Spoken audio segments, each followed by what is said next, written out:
The topic for now is the neutrophils in the allograft. What do we do with the neutrophils? How do we interpret it?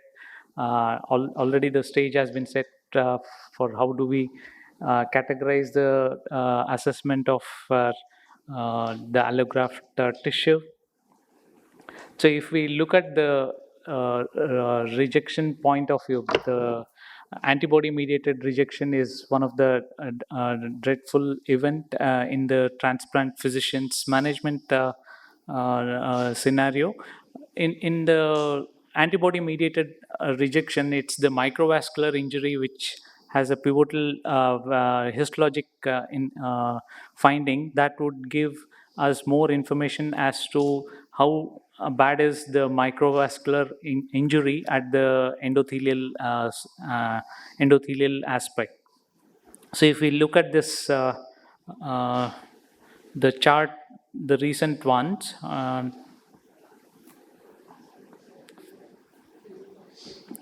so it's pretty. How do I get the laser point? Acha, it's here. It's here. So, yeah. Thanks, Dr. Radhika. So these are the criteria, like all three must be there to arrive at a diagnosis of AMR, in which the histology of microvascular injury and coupled with the C4D. That's the pathologist arena, and then going to the immunology aspect, the DSA in the serum. So if we look at the pathogenesis of this, the first would be the interaction of the antibodies at the surface antigens, and then complement would be acting upon after the activation of these chemokines and the cytokines and the chemotactic factors. The leukocytes would be attracted to the endothelial surface, and that's the role of and presence of these inflammatory cells, in which the neutrophils is also one of the important findings. So be it a C4D positive acute antibody mediated rejection or the C4D negative, the mechanism would remain the same as to the neutrophils or the other monocyte, the leukocytes having the damaging effects. So if we look into the scoring of this has already been dealt, I think, in the earlier lecture. The G score, how we categorize in putting it as G1 to 3, based on the percentage of glomeruli being having the criteria of this in the presence of leukocytes along with the endothelial activation, and then the same findings in the peritubular location and the semi-quantitative criteria to categorize this. So if we look at this, the microvascular injury is at the capillary levels in the gloms as well as in the peritubular region. So we'll go with the case scenario. This is around, this is a recent case last week. Biopsy. It's a 56-year-old teacher who was on CAPD. The CAPD is now very rare. CAPD for long decade or so, and then followed by dialysis. In the history, she had multiple blood transfusions in the past, and she got a deceased donor. The donor was had a severe traumatic brain injury, and the ischemia time was 4 hours. So in the initial days, she was doing good, but on the day 6, the urine output dropped, and on day 7, the biopsy was done when the urine output was 1.5 liter, despite being on Lasix, and they started methylpred on day 6 and day 7, and they did the biopsy in the morning. And in our lab, it's the routine practice that any graft biopsy in the early graft dysfunction which comes in the morning before 10, the slides should be ready by evening. The initial slides, as you see here, the gloms are quite busy, they're not a typical normal or a non-proliferative, you would assess this as a proliferative, and you can see that these neutrophils are here at the high magnification on the right side, along with the monocyte or the endothelium being swollen up in appearance, so fulfilling the criteria of a glomerulitis. Going on to the peritubular location, you can see that these multilobated cells are there in the peritubular capillaries, and the grading of this is the PTC of more than 10. So PTC 3 would be called in this case. You can also see that the attenuation is quite marked here. The ATN is quite moderate to severe degree, and the C4D was brisk positive in this, and we called it as acute antibody mediated rejection based on these two, histology as well as C4D, and following which on day 8 the results of this had come. It was positive for class 2, and the single antigen, the SAB showed this results. So the creat, which had jumped to 2.1, settled down to 1.7 after giving the plasmapheresis and the intensified immunosuppression. So this is one scenario where we get the neutrophils in the allograft, so like having the neutrophils in the gloms as well as peritubular function. The peritubular capillaries. So this was around a week's time. There's another case where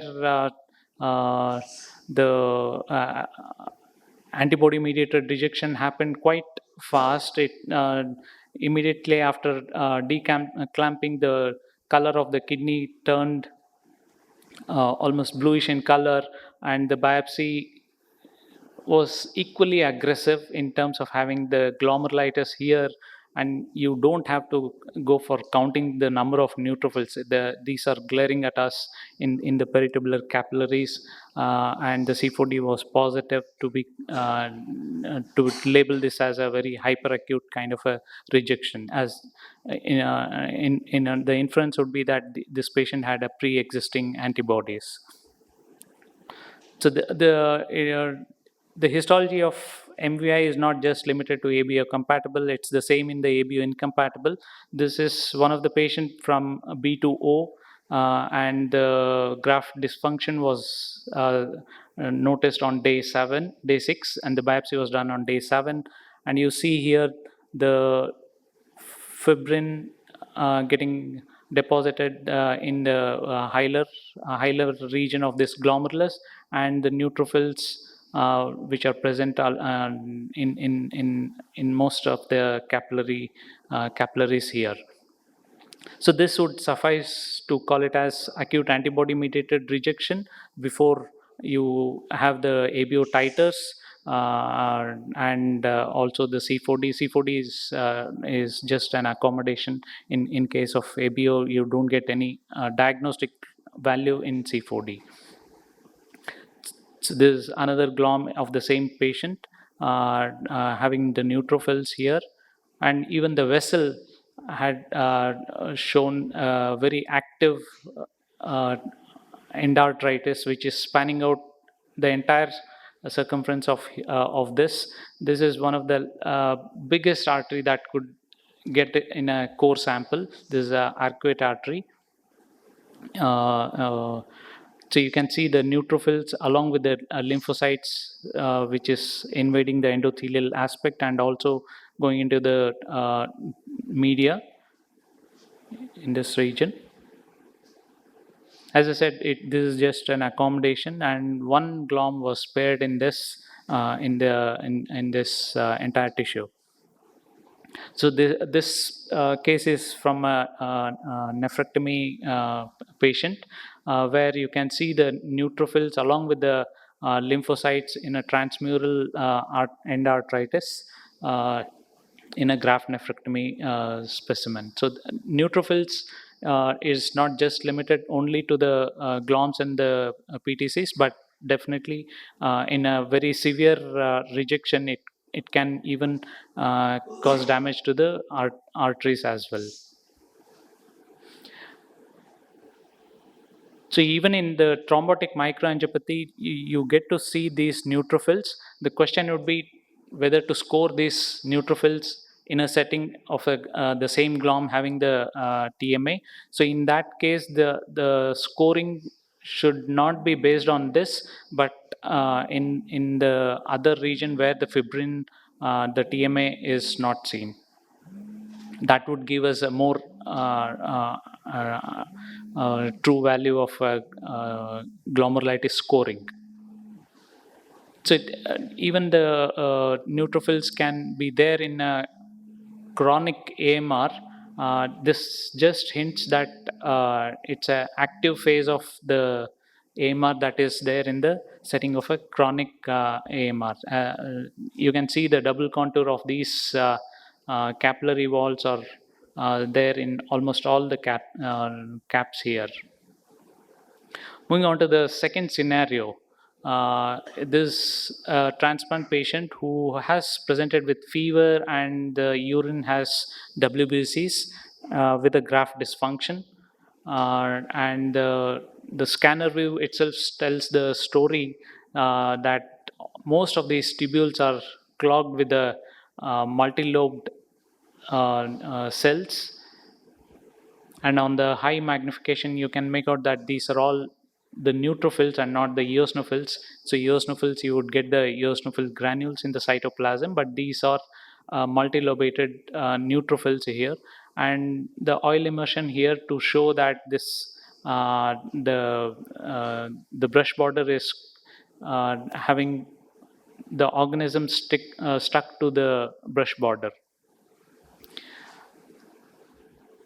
So in one of our collection in 2022, this was the data uh, of ascending or the pyelonephritis. The moment you see that kind of a neutrophils in the tubular interstitium, the pyelo is definitely there, and you tend to look for if there is any other coexisting pathology.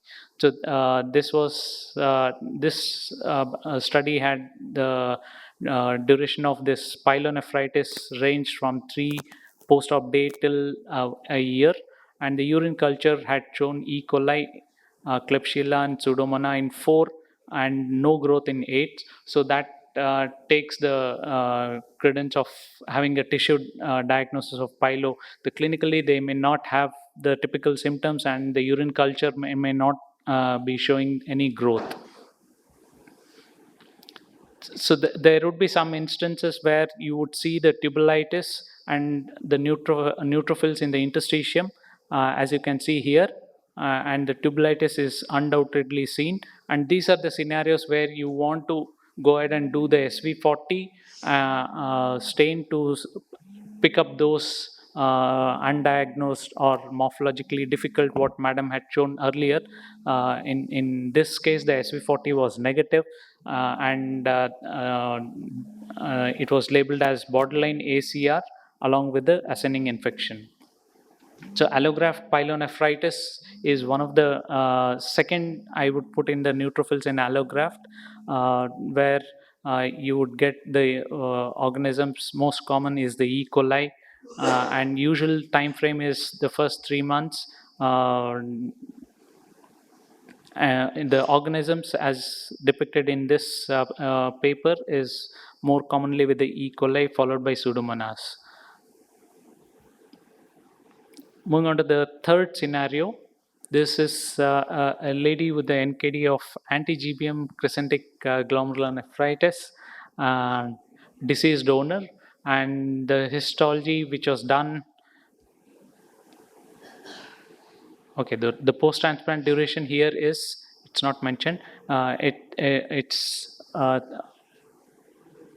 2 months, 12 days. So here you can see the neutrophils or the fragmented nuclei of the inflammatory cells which are populating the interstitium here, and this is almost like a tubule which is clogged by these cells, and the forming a granuloma kind of thing. There are few cells in addition that you can see that these are pycnotic nuclei, and for which we went ahead based on the morphology. It is a tubulocentric inflammatory cells in addition to these abnormal nuclei.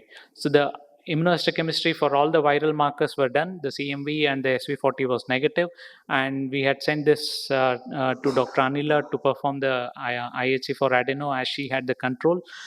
This was the positive nuclei.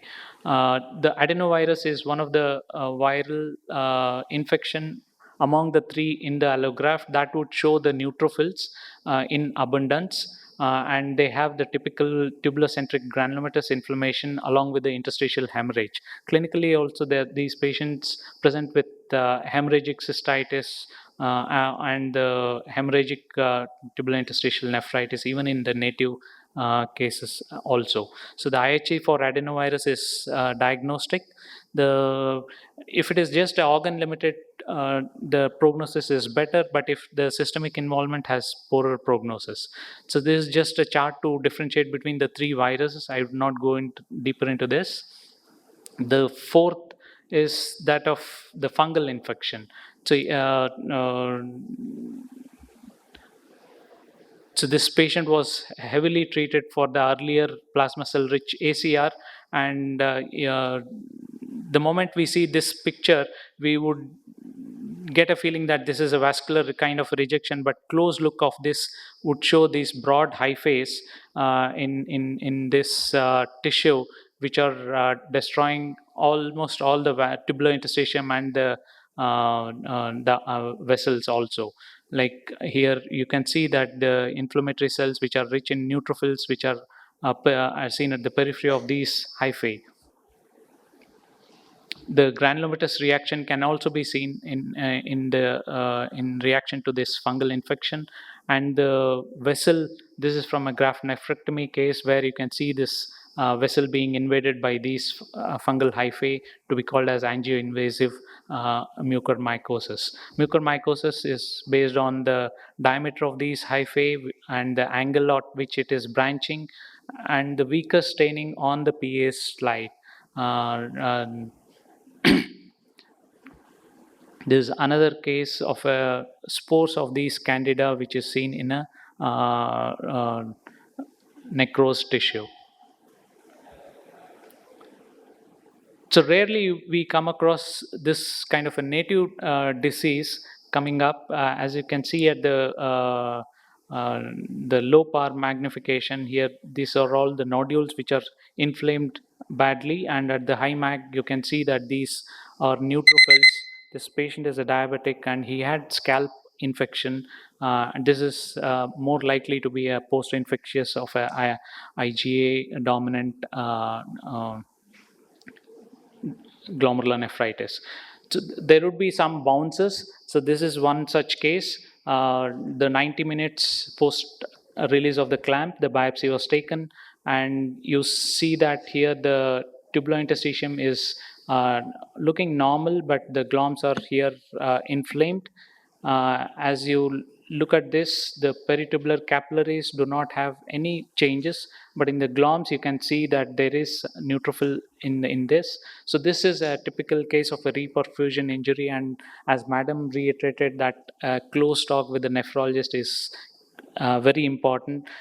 We should not jump based on the glomerulitis, that is, this is 90 minutes duration glomerulitis in the tissue and more likely to be a antibody mediated rejection. C4D was negative, so there is another group of C4D negative AMR. Similarly, this is just a recap of the earlier hyperacute rejection.